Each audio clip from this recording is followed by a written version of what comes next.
사람이 좋은 관계를 유지하려고 하면 상당한 노력을 해야 되고 관심을 가져야 됩니다. 그러나 어느 날 좋은 관계가 깨어지는 그런 경우들이 있습니다. 대략 한두 가지 문제로 나타나는데, 하나는 오해 때문에 그럴 때가 많습니다.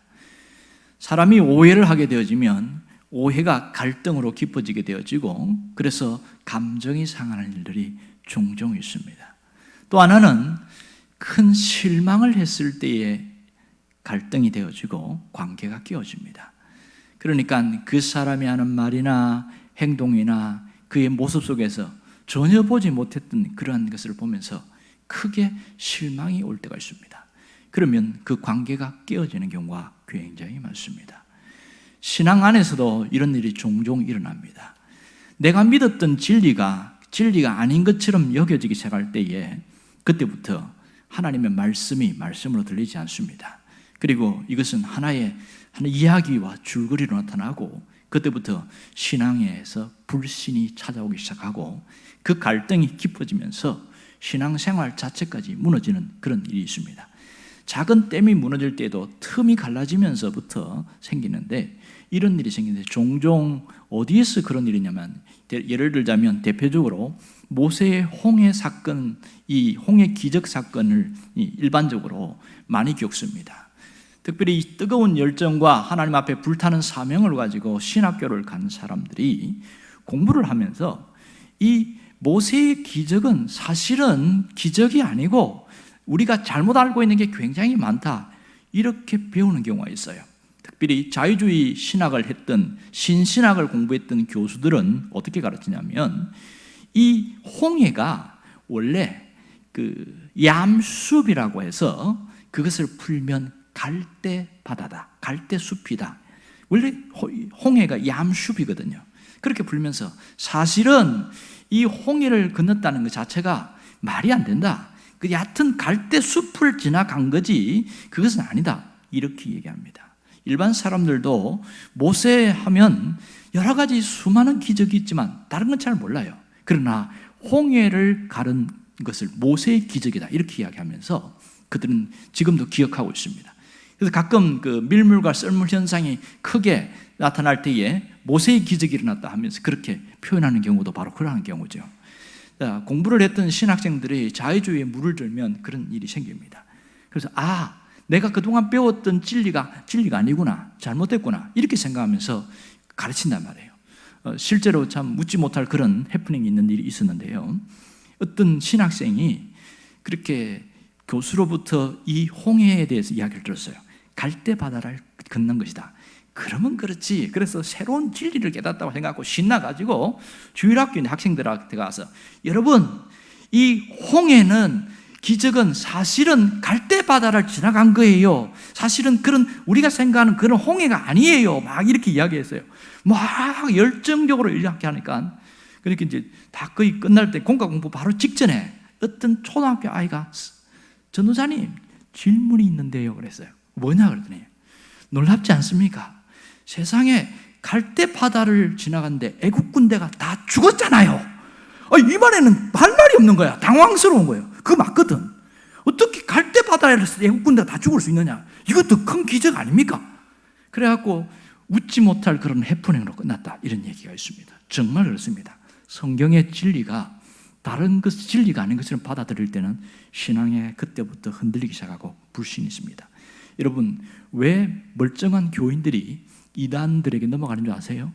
자기가 그동안 기존 교회에서 배웠던 것이 아니라는 거예요. 그러면서 신구약 성경을 구절 끼어가면서 쫙 이야기하니까 그런 것 같은데, 그런가 쏙 넘어갑니다. 분명한 것은 여러분이 배웠던, 교회에서 배웠던 진리는 변함이 없습니다.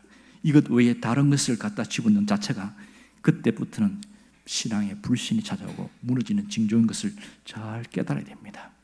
내 신앙 내가 지켜야 흔들리지 않습니다. 신앙을 잘 지킬 수 있기를 바랍니다. 오늘은 홍해 사건인데, 홍해 사건 속에 일어난 하나의 장면을 보게 되어집니다.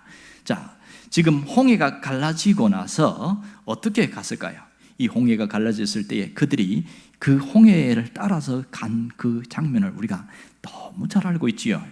16절에 보면 이것을 이렇게 표현합니다. 홍해가 갈라지는데, 자, 제일 먼저 모세가 지팡이를 들었어요. 하나님이 시킨 거죠. 지팡이를 들고 그 바다를 향하여 손을 내밀었어요. 그때 갈라지기 시작하는데 어떤 일이 벌어졌냐? 하나님이 갑자기 동풍을 불어서 쫙 부는데, 이거는 보통 바람이 아닌 거예요. 이 바다만 부는데 거기 쫙 갈라지기 시작하는데, 얼마나 갈랐냐? 굉장히 넓은 속도로 갈라지기 시작합니다. 제가 여기서 한번 자료를 찾고 한번 공부해 본 적이 있는데요, 200만 명이 그 길을 걸어가려고 그러면 적어도 이 폭이 몇 킬로가 돼야 된다는 거예요. 홍해가 갈라진 것이 단순히 뭐 1m, 2m가 아니라 몇 킬로가 되고 한참 갈라진 다음에, 그래서 그 사람들이 밤에 새벽까지 해서 지나갈 수 있다, 그런 얘기합니다. 깜짝 놀랐어요. 그러니까 이쪽 중앙에 있는 사람들은 홍해 그 바다의 그 벽이 안 보이는 거죠. 그렇게 해서 갈라져서 갔다, 이렇게 나옵니다. 자, 21절에도 보면 오늘 우리가 읽은 내용인데요, 바닷물이 물러가게 하시니 물이 갈라져 바다가 마른 땅이 된지라. 오늘 16절과 20절에서 반복되는 구절이 뭔지 아세요? 마른 땅입니다. 마른 땅. 이 마른 땅이 뭘까? 왜 마른 땅이 되었다고 그렇게 성경은 강조하고 있을까? 홍해가 갈라졌지만 마른 땅이 될 것이다, 그래서 마른 땅이 되었다, 이 얘기를 하고 있거든요. 이 마른 땅이라는 그 히브리어 어근을 보면 야빠샤, 이런 뜻인데요. 야빠샤. 이 말은 땅이 단순히 육지가 되었다, 그런 뜻이 아니라 물기가 싹 말라버렸다, 이런 뜻이에요. 이것이 이 홍해 사건에만 일어난 게 아니라 창세기 1장에 보면 하나님이 이 바다를 갈랐을 때에 땅이 올라왔다, 이렇게 했잖아요. 그때에 쓴 단어가 야빠샤입니다. 묻이 된지라 그랬고, 노아 홍수 때 온통 비가 와가지고 1년 내내 잠겨 있었다가, 그리고 물이 그치면서 땅이 드러났다고 하는데, 이 홍수에 끝나고 나서 노아가 방주가 아라랏산에서 내렸잖아요. 그때 땅이 드러났을 때의 단어가 뭐냐면 야빠샤입니다. 그러니까 마른 땅이 된지라. 이 상당히 신학적으로 굉장히 중요한 단어긴 하지요. 자, 그러면 이 야빠샤, 이 단어가 왜 중요한가? 당시 가만히 생각해 보세요. 한 번도 갈라진 적이 없는 이 홍해예요. 이 홍해를 쫙 가는데, 만일 하나님이 마른 땅이 되지 않겠다면 어떻게 되었을까? 여러분, 그 서해안 갔을 때 보면 갑자기 물이 빠지면은 제일 먼저 만나는 게 뭐예요? 갯벌이잖아요. 발을 디디면 푹푹 꺼집니다. 못 가요. 게다가 이스라엘 백성들은 짐승들도 끌고 가지요. 거기에다가 수레에다가 짐을 실어가지고 또 같이 가지요. 근데 그 푹푹 꺼지는 것을 어떻게 가겠습니까? 하나님이 마른 땅이 됐다 하는 것은 놀라운 일이지요. 굉장히 놀라운, 아주 충격적인 겁니다. 이렇게 하나님이 특별하게 하셨다는 거예요. 여자, 어린아이 200만 명이 되는 그 사람들이 건너가는데, 자, 어떤 분은 여기에 대해서 말도 안 된다, 이렇게 이야기했어요. 말도 안 된다. 이것을 부정하는 사람들은 뭐라고 그러냐면, 내가 조사를 해봤는데 홍해가 여기서 여기까지가 200km나 되는데, 이 200km 되는 것을 하룻밤 사이에 건너간다, 불가능하다는 거예요. 사람이 하룻밤에 도보로 가는 것이 32km랍니다. 근데 특공 훈련을 받은 사람들은 60km까지 간대요. 근데 하룻밤 8시간 사이에 32km를 지나가는데 200km를 어떻게 가냐? 말도 안 된다, 그러는 거예요. 어떻게 하룻밤 만에 200만 명이 다 건널 수 있느냐? 그럼 그 분이 쓰는 게 뭐냐면, 성경은 거짓이다, 이렇게 이야기한 거예요. 그런데 가만히 다시 내가 조사해 봤더니, 여러 자료를 보니까 그 가운데 있는 그 아카바만하고 끼어 있는 그 홍해, 그게 깊은 바다가 아니고 그 옆에 V자 형태로 있는 얕은 곳 있죠. 거기는 수심이 20에서 30m밖에 안 돼요. 그리고 폭이 10km밖에 안 되거든요. 그러니까 하룻밤 사이에 건너가기에 충분할 수 있다는 게 일반 사람들이 연구한 결과입니다. 그러니까 이 이야기를 안 믿으려고 억지로 들이대니까 200km, 가장 멀고 가장 깊은 곳, 이것을 들이댔는데 사실은 그렇지 않습니다. 그런데 지금 신학을 하는 사람들은 지도도 보면 홍해를 건너 얕은 그런 뭐 갈대숲을 지난 것처럼 그렇게 표기를 하는 것이 안타까운 현실이긴 하지요. 자, 오늘 여기에서 홍해가 갈라질 때의 사건은 잘 봤습니다. 마른 땅이 됐다는 것이죠. 하나님이 마른 땅을 만드신 이유가 뭘까? 이것은 이스라엘 백성들이 안전하게 건너가도록 하기 위함이었습니다. 안전하게. 여기에는 하나님의 보살핌, 하나님의 사랑이 담겨 있습니다. 이 마른 땅이 얼마나 중요한지 아시지요? 한 사람이라도 낙오되지 않고 그 한 생명이라도 그렇게 물에 빠지지 않도록 하기 위해서 그 생명을 보호하기 위한 하나님의 세심한 배려가 여기에 담겨 있습니다. 하나님의 세심한 배려, 그것이 마른 땅에 주는 교훈입니다. 그런데 또 하나가 있어요. 그게 뭔지 아세요?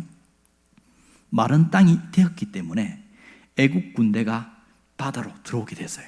만일 거기 질퍽한 땅이 됐으면 들어올까 안 들어올까요? 마차를 끌고 들어올 엄두도 안 내는 거죠. 상상도 못하죠. 안 되니까. 그런데 마른 땅이 됐기 때문에 무슨 목적으로? 저 이스라엘 백성들을 잡겠다는 욕망으로 바닷속으로 전차들이 달라들은 겁니다. 그 바닷속에서 갑자기 하나님 어떻게 했어요? 달려오는데 속도가 너무 빠르잖아요. 사람이 걸어가는 속도는 느리고. 그래서 하나님이 하신 일이 뭐냐면 그 바퀴를 하나를 빼버리는 거예요. 바퀴가 하나 빠지니까 휙 돌아버리고 뒤집어지잖아요. 앞에 부대가 뒤집어지니까 뒤에는 정신을 차리고 다 서야 되고 수습활동까지 기다려야 되는 거예요. 이렇게 하나님이 그 바닷속에서 그런 일을 하시더라고요. 그렇게 해서 결국은 이스라엘 백성들은 바닷길을 무사히 건너갔어요. 한 명도 예외 없이 가축까지 다 건너가게끔 애국 군대에게 단 한 명도 죽지 않게 하셨습니다.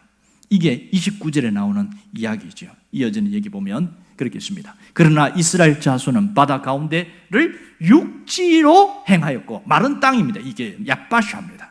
물이 좌우에 벽이 되었더라. 그 가운데를 건너가는 지나가는 거예요. 그러나 그 함께 추격해왔던 이 애국 군대는 어떻게 됐을까요? 애국 군대는 바닷물에 수장됐습니다.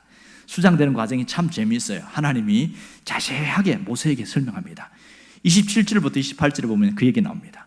모세가 곧 손을 바다 위로 내밀매 새벽이 되어 바다에 힘이 회복된지라. 애굽 사람들이 물을 거슬러 도망하나 여호와께서 애굽 사람들을 바다 가운데 엎으시니 물이 다시 흘러 병거들과 기병들을 덮되 그들의 뒤를 따라 바다에 들어간 이 바로의 군대를 다 덮었으니 하나도 남지 아니하였더라. 이 점이 대단히 중요합니다. 어떤 역사적 기록 보면 최정예 부대가 이 바다에 들어갔다가 다 죽었어요. 그래서 국력이 급격하게 쇠약해졌고 왕조가 더 이상 지탱하지 못하는 만큼 이런 어려움이 있었다. 그런 역사적 기록이 있습니다. 자, 오늘 이 마른 땅을 지나가게 하신 하나님, 하나님의 세심한 배려가 있는 것을 잘 기억해야 됩니다. 이걸 통해서 우리에게 주시는 메시지가 뭔지 아세요? 바다에 난 세기를 통해서 이스라엘 백성들이 하나님의 백성으로 새롭게 태어났다는 것을 알아야 됩니다. 새로운 변화가 일어났습니다. 이 바다 가운데 지난 것을, 이것을 사도 바울은 새롭게 해석을 해놨어요. 이것은 하나님의 창조와 구속을 위한 재창조의 사역이다. 바다가 마른 땅이 드러낸 것은 하나님이 그 이스라엘 백성들을 새롭게 변화시킨 사역이다. 고린도전서 10장에 보면 그 얘기 나옵니다. 홍해를 걷는 것은 이스라엘 백성들이 세례받은 자입니다. 영적으로 세례받은 것이다. 그렇게 이야기해놨어요. 우리도 마찬가지지요. 우리가 그리스도의 십자가를 통해서 세례받은 자입니다. 십자가는 그리스도와 하나 되게 하는 연합을 이루게 만들었지요. 한 몸이 되게 만들었습니다. 그래서 우리는 새로운 피조물이다. 이렇게 말합니다. 새로운 피조물이라는 것은 변화된 사람, 이것이 홍해 사건에서 출발한다는 겁니다. 제가 출애굽기를 새벽에 설교하면서 깜짝깜짝 놀랐는데 여러 가지 책을 보면서 어떤 분이 쓴 주석에 보니까 출애굽기는 구약의 복음서다. 그렇게 써놨어요. 그 말 한마디 때문에 그 두꺼운 300~400페이지 되는 두꺼운 책을 제가 읽고 있는데 그분이 그 중에 이 홍해 사건을 세례 사건으로 이야기하고 있어요. 세례받은 장면. 우리가 그리스도를 통해서 세례를 받는 것과 이스라엘 백성들이 홍해를 지나온 것 세례 장면을 연결시켜놨어요. 그래서 야, 놀랍다. 그리고 모든 유월절 사건도 예수님의 십자가와 연결시켜서 이야기를 하고 그렇습니다. 자, 그러면 오늘 우리 이야기를 한번 해봅시다. 우리는 어떤 삶을 살기를 원할까요? 이스라엘 백성들이 홍해를 건너기 전에 가만히 생각해 보세요. 어땠어요? 말이 아니었죠. 그냥 앞에 홍해가 있네, 이게 아니에요. 무슨 일이 있었습니까? 진퇴양난이죠. 앞에는 도저히 처음 보는 이 바다, 홍해가 있었고, 그리고 뒤에는 애국 군대가 추격하는, 어떻게 할 수 없는, 끝났다, 죽었다, 그런 상황 속에서 벌어진 이 길이라는 걸 우리가 이미 다 알고 있어요. 자, 그러면 우리의 삶에도 이러한 일들이 얼마나 많은지 몰라요. 자, 보세요. 사람들은 쉽고 편하고 좋은 길을 가기를 원합니다. 고생 안 하려고 해요. 누가 여기서 고생하려고 하는 사람 누가 있겠어요? 다 쉬운 길을 가려고 하지요. 그러나 그거 아세요? 쉬운 길을 가려는 것은 엄청난 유혹이라는 겁니다. 세상은 생각한 것보다 쉽지 않아요. 굉장히 척박하고 굉장히 어렵고 너무너무 경쟁해야 되는 일들이 피를 말리는 전쟁이 있습니다. 이럴 때 쉽게 가려는 거, 그거 불가능한 일이지요. 카프만이라는 부인이 쓴 광야의 샘이라는 책이 있어요. 그 책에 보면 전 은혜 한번 소개한 적도 있는데 이런 이야기가 있습니다. 자기 책상에 누에 꽃이 이제 그 꼬치를 한 묶음을 이렇게 넣고 책을 보고 있는데, 책을 보다가 우연히 이 꼬치를 한번 다 봤더니 그 꼬치가 어떤 것은 나방이 돼서 날아간 게 있고 어떤 것은 그 안에 남아있는 거 있더래요. 그것이 신기하다. 어떻게 나갔을까? 꼬치는 그대로 있는데 가만히 요리를 살펴봤더니 끝에 보니까 아주 작은 구멍이 났더래요. 세상에, 이 작은 구멍으로 어떻게 빠져나왔을까? 되게 신기하더래요. 그때부터 관찰하기 시작했답니다. 그래서 가만히 지켜보니까 한참 지나서 어떤 꼬치에서 뭔가 톡톡톡 건드리더니 작은 미세한 구멍을 뚫고 거기서 나방이 뚫고 나오려고 하는데 생각보다 오래 걸리는 거예요. 애를 쓰는데 그게 너무 막 안쓰럽고 답답하더래요. 그러다가 막 날개가 막 이게 상처도 있기도 하고, 그걸 빠져나오는데 이왕 구멍을 크게 내면 쉽게 나올 건데 왜 그렇게 그 작은 구멍을 나오는지 너무너무 안타까워가지고 하나가 결국은 나와가지고 후루룩 날아가더래요. 그래서 이 카프만 부인이 안타까운 마음에 가위를 가져와갖고 그 도와주려고 구멍을 탁 잘라가지고 좀 몇 개를 넓게 해놨어요. 그랬더니 그 안에 있는 이 꼬치에서 팍 날아오는데 금방 나오는 거예요. 야, 내가 잘했다 속으로 흐뭇해했어요. 그런데 문제는 꼬치에서 나온 이후에요.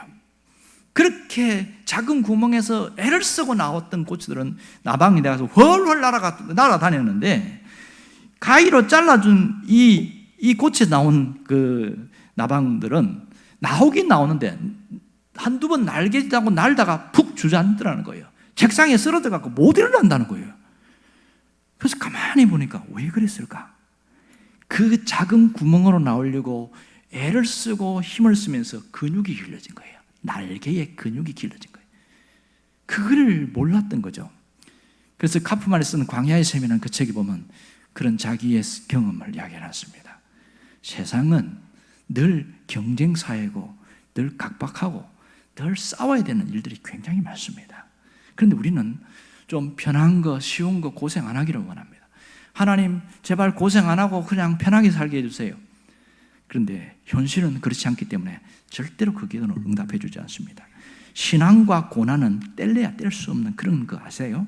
신앙과 고난은 언제나 같이 간단 말이에요. 언제나. 그렇기 때문에 모든 것이 합력하여서 선을 이루시긴 하지만, 어떤 분은 하나님, 모든 것이 합력해 선을 이루는 거 저 별로 원치 않아요. 아예 고난도 안 오게 해주세요. 이렇게 기도하는 분이 있어요. 고난도 안 오게 해주세요. 하나님, 그 기도 들어주실까? 그거는 기도 자체가 잘못됐기 때문에 절대로 응답 안 됩니다. 내가 원치 않지만 세상 자체가 굉장히 우리를 그렇게 몰고 가기 때문에 거기에 내몰릴 경우가 굉장히 많습니다. 사람이 고난을 당할 때 두 종류가 아시죠? 하나는 외부적인 환경 때문에 오는 고난이 있고, 또 하나는 내가 실수하고 잘못해서 당하는 어려움이 있어요. 그것조차도 하나님이 주신 고난으로 생각하는 사람이 있는데, 그래서 자꾸 하나님에 대해 시험이 드는 거예요. 자기가 실수한 것을 하나님, 왜 나는 이렇게 맨날 이런 삶을 살아야 됩니까? 그러면서 얘기하는 분이 있어요. 그러나 내 의도와 상관없이 예기치 않게 당하는 어려움들, 그런 경우는 굉장히 많지요. 예를 들어서 어떤 분이 식당을 개업했는데 딱 IMF 터져가지고, 하필이면 개업한 지 한 달 만에 IMF 터져가지고 그래갖고 부도 나버리고, 뭐 요즘도 코로나 때 이렇게 개업해가지고 어려움 당하는 사람 정말 많거든요. 그것은 내가 잘못 실수한 경우도 있고요. 정세를 읽지 못하고 국제 정세를 파악하지 못하고 하는 거죠. 그러나 욥처럼 진짜 잘못한 것도 없는데 당하는 그런 어려움도 종종 있습니다. 이렇든 저렇든 고난은 우리에게 있어요. 중요한 것은 고난이 있느냐 없느냐보다 이 고난에 대하여 어떻게 반응하느냐가 대단히 중요합니다. 하나님은 우리가 쉬운 삶을 살기보다는 믿음의 삶을 살기를 원하십니다. 아멘입니까? 믿음의 삶을 살기를 원해요. 우리는 쉬운 삶을 살고 싶어 하지만 하나님은 믿음의 사람이 되어서 믿음의 사람으로 나가기를 원합니다. 그렇다면 이렇든 저렇든 고난은 반드시 통과해야 돼요. 이스라엘 백성들이 홍해를 반드시 지나가는 것처럼 통과해야 된단 말입니다. 왜 이 홍해 가운데 지나가게 만들까요? 그래야 되기 때문에, 그래야 강한 자가 될 수 있고 이길 수 있기 때문에 하나님이 고난을 허락할 때가 굉장히 많습니다. 여러분, 고난에 대해서 어떻게 반응하고 있습니까? 여러분, 내가 당한 어려움에 어떻게 반응하고 있어요? 가끔 어려움을 당할 때 사기꾼 심리를 갖고 있는 사람이 있습니다. 사기꾼 심리가 뭔지 아세요? 자기는 고생하기 싫어가지고 남이 갖고 있는 돈을 갈취해서 부를 누리려고 하는 사람이 사기꾼이거든요. 그런 심리 갖고 나는 고생은 요만큼 했는데 복은 이만큼 받고 싶어 하는 사람이 있어요. 공부는 요만큼밖에 안 했는데 성적은 이만큼 얻기를 원하는 거예요. 이게 사기꾼 심리라는 거예요. 절대로 성경은 그렇게 원하지 않습니다. 하나님은 그것은 올바른 모습이 아니다, 그렇게 이야기합니다. 하나님은 뭘 중요하시는지 아세요? 결과보다 과정을 중요하게 생각합니다. 결과보다 과정이 훨씬 중요하다. 하나님은 이 고난의 때에 그러한 것을 잘 기억하고 살기를 원하는 거예요. 고난보다 중요한 것은 그 고난의 과정을 어떻게 헤쳐나갔느냐, 이게 중요한 겁니다. 어떤 사람은 원망하면서 또 불평하면서 그렇게 갈 수도 있어요. 그러다가 나중에 정신 차리고 내가 그렇게까지 하면 안 되겠구나 하고 신앙의 길로 돌아오고, 하나님 어쨌든 빨리 지나가게 해주세요. 빨리 지나가게. 기도가 그래. 하나님 제발 빨리 지나가게 해주세요. 이렇게 기도하는 사람이 있어요. 그렇지만은 시간은 더디 갑니다. 우리는 기도를 바꿔야 돼요. 빨리 지나가게 하시지 않고 이 고난을 잘 견디게 해주세요. 그게 더 중요한 기도입니다. 하나님은 왜 과정에 집중하는지 아세요? 과정을 통해서 뭘 알기를 원할까요? 하나님을 알기를 원하는 거예요. 하나님을, 눈에 보이는 하나님 어떻게 우리가 알 수 있냐고요. 그 과정 가운데 하나님께 매달리고 하나님을 붙들고 하나님 도와주세요, 하나님 내가 이길 수 있게 해주세요, 그러면서 하나님이 역사하는 걸 체험할 수 있는 겁니다. 그런 기도가 없이 하나님이 너무너무 마음이 안타까우니까 알아서 해결해 줬어. 그럼 하나님이 해준 줄 알아요? 우연히 된 줄 알아요? 두 번째잖아요. 왜 하나님이 우리의 기도하는 것을 원하는지 아세요? 왜 기도해야 하나님 응답하는지 아시냐고요. 기도 안 해도 하나님은 응답할 수 있습니다. 문제는 우리예요. 내가 기도하지 않고 기도 조금만 하다 말았는데 모든 것이 다 해결되어졌어요. 그러면 우연히 되어졌다, 뭐 될만하니까 된 것이지, 이렇게 생각하고 하나님께 집중하거나 하나님께 더 가까이 가지 않습니다. 그러나 정말 힘쓰고 애써서 하나님 앞에 간절히 기도하고 또 기도하고 기도한 사람은요, 조금만 해결돼도요 너무너무 기뻐하면서 이건 하나님이 해주신 거야 하면서 하나님께 영광 돌리고 하나님 더 잘 할게요, 더 잘 믿을게요, 이렇게 달라지는 겁니다. 그 기도 속에서 하나님과 가까워지기 시작하는 거예요. 하나님을 바라는 길은 바로 이겁니다. 고난의 과정이 결과보다 훨씬 중요합니다. 이 과정 속에 믿음을 단련하는 기간으로 하나님이 주신 거예요. 이걸 모르는 사람은 왜 자꾸 왜라는 말로 불평하고 원망하고 이렇게 살아갑니다. 여러분, 이것은 구약만 그런 게 아니라 예수님과 함께 있는 제자들 보세요. 제자들이 예수님과 함께 배를 타고 갔어요. 근데 풍랑이 일어났어요. 희한하지요? 우리는 어떤 생각하냐면 예수님과 함께 가면 이런 일이 안 일어날 것이라 생각하는데 아니에요. 함께 가도 일어납니다. 예수님이 알았을까요? 몰랐을까요? 알았어요. 그럼에도 불구하고 거기에서 함께 가는데 풍랑이 나타났습니다. 제자들이 어떻게 했습니까? 예수님, 풍랑인데 어떻게 해야 될까요? 제일 먼저 이렇게 했어요? 아니면 풍랑과 씨름하고 싸웠어요? 두 번째지요. 그 속에는 베드로, 요한, 야고보 이런 전문가 어부들이 얼마나 많았습니까? 그러나 자신들이 감당할 수 없는 거대한 태풍이 부니까 죽을 것 같거든요. 근데 예수님 뭐 하고 계셨냐면 주무시고 계셨어요. 예수님이 잠깐 피곤해서 자긴 잤겠지만은 일부러 끝까지 안 일어나셨어요. 왜? 이 제자들이 어떻게 하는가 보자. 주님이 원했던 것은 예수님을 먼저 깨우는 거였어요. 주님이 원한 것은 그들 속에 그 현실 앞에서 그것을 믿음으로 어떻게 극복해 나가는 것입니다. 왜냐하면 바로 직전에 오병이어의 기적을 봤거든요. 그런데도 그런 일들이 생겨요. 결국은 믿음에서 실패했습니다. 여러분, 우리에게 어려움이 있는 것은 내가 원치 하나도 있고 하나님이 주신 시험은 100개 중에 1개, 2개 될까 말까요? 하나님은 우리를 시험하는 분이 아닙니다. 그걸 알아야 됩니다. 대다수의 시험은 마귀를 통해서 주어지고 우리의 실수 때문에 나타나는 경우가 굉장히 많습니다. 왜 그러냐면 하나님이 주신 시험은 특별한 경우예요. 왜? 이 사람에게 내가 엄청난 축복을 주고 싶은데 진짜 준비됐는지 안 됐는지를 한번 점검해 볼 시간이 있어요. 그게 시험이거든요. 하나님이 그때만 하나님이 시험하지 나머지는 하나님이 절대로 시험하지 않습니다. 성경에도 보면 야고보서에도 보면 하나님은 우리를 시험하는 분이 아니다 이렇게 이야기하고 있습니다. 이걸 잘못 알면 조금만 어려움 생기면 왜 하나님이 나에게 이런 고난을 주십니까? 왜 시험하십니까? 이렇게 잘못된 신앙을 가지고 고백하는 사람이 있는데 이게 문제인 것이죠. 근데 놀라운 게 뭔지 아세요? 이러한 어려움과 이러한 고통 속에서도 하나님은 이 홍해에 길을 내시는 것처럼 내 삶에도 길을 내신다는 겁니다. 믿습니까? 하나님이 단순히 홍해만 갈라놓은 것이 아니라 마른 땅이 되게 하셨습니다. 동풍을 불었다는 것은 그 드라이기로 말렸다는 거예요. 거대한 드라이기로 갖고 밤새도록 말린 거예요. 그리고 하나님이 지나가게 했어요. 그냥 걷면 되니까. 우리의 삶에도 하나님은 그렇게 마른 땅이 되게 하신다는 겁니다. 여기서 마른 땅이라는 것이 뭡니까? 마른 땅의 정의가 뭐예요? 그것은 내가 안전하게 갈 수 있고 안심하게 갈 수 있도록 도우는 손길을 마른 땅이라고 이야기하고 있습니다. 힘들고 어려운 순간에 하나님이 그 길을 열어 가신다는 것, 이게 마른 땅이에요.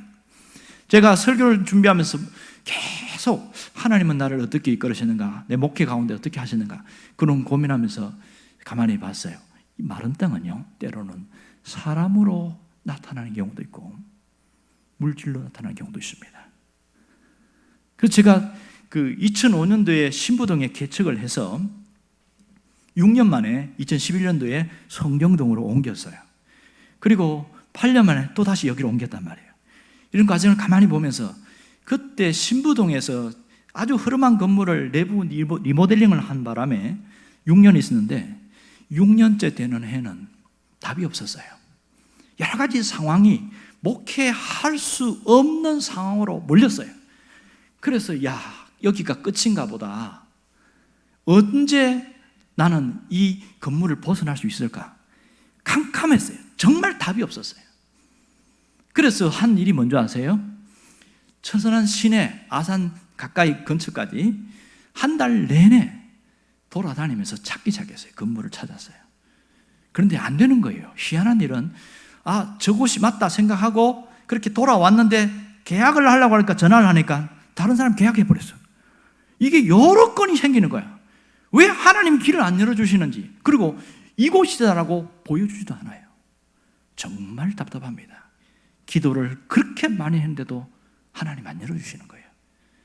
그때 내가 마음을 어떻게 먹었냐면, 이렇게 안 열릴 때는 내가 해야 될 일을 찾아서 하면 되지. 그렇게 하면서 뭘 했냐면, 그때 양육을 하는 기간이 있는데 40일 양육에만 몰입하기 시작했어요. 이제 더 이상 그만 다니자. 한 달 동안 다 돌아다녀도 안 되더라.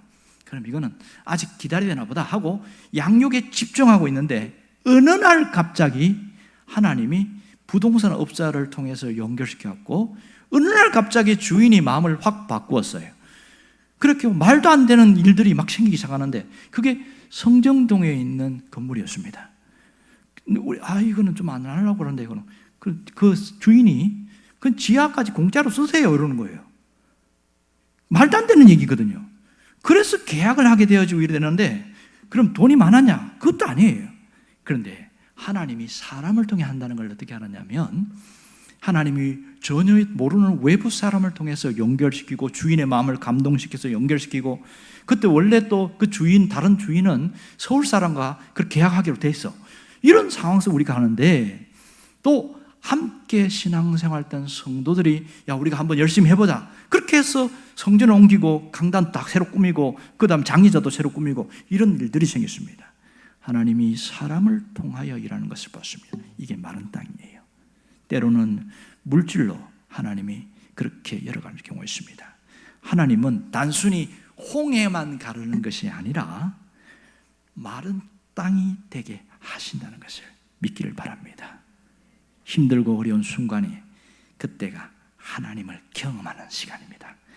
내가 힘들 때 하나님을 더 매달리고 찾을 때 하나님이 이렇게 하셨구나, 그걸 체험하게 되어집니다. 그러므로 눈앞에 힘들고 어려우면 더 간절히 매달리기를 바랍니다. 교만한 사람은 누군지 아세요? 자기가 지금 어려워, 물질이 어렵든지 몸이 안 좋든지 환경이 어려운데, 근데도 아이고 하나님이 도와주시면 좋겠네 이러고 기도 안 하는 거예요. 한두 번 기도하다가 에이 기도해도 응답 안 되네 하고서 한숨만 쉬고 있고 맨날 사람 찾아다니고, 이 사람은 교만한 사람이에요. 이 어려운 순간은 하나님이 무슨 사인을 준 거예요? 너 지금 기도해야 돼. 끊임없이 하나님을 사인을 주는데 그걸 못 깨닫는 거예요. 그걸 못 깨달아요. 답답한 거죠, 하나님도. 여러분, 이렇게 하나님이 기도하게 하는 이유가 뭘까요? 그래야 내가 이길 수 있으니까, 그래야 내가 강하니까, 그래야 내가 하나님의 은혜를 체험하니까. 힘들지 않고 이겨낼 수 있는 것은 아무것도 없습니다. 세상은 너무너무 강해요. 세상은 너무너무 악해요. 우리가 여기서 이기려면 영적으로 무장되어지고 신앙으로 세워져야 되고 하나님의 은혜를 붙들고 나아가야 어떤 것도 뚫고 나갈 수 있단 말입니다. 기도를 통해서 하나님을 체험할 수 있기를 바랍니다. 고난의 한복판에 하나님은 길을 내십니다. 마른 땅이 되게 하십니다. 때로는 우리의 상처를 치유하셔서 회복시켜서 우리가 온전히 걸어갈 수 있게 하신다는 사실을 놓치지 않기를 바랍니다. 우리가 이런 모습, 이걸 안다면 하나님께 어떻게 반응해야 할까요? 바다가 갈라지고 마른 땅이 걸어가게 하시는 그 하나님을 믿고 감사의 제사를 드리기를 원합니다.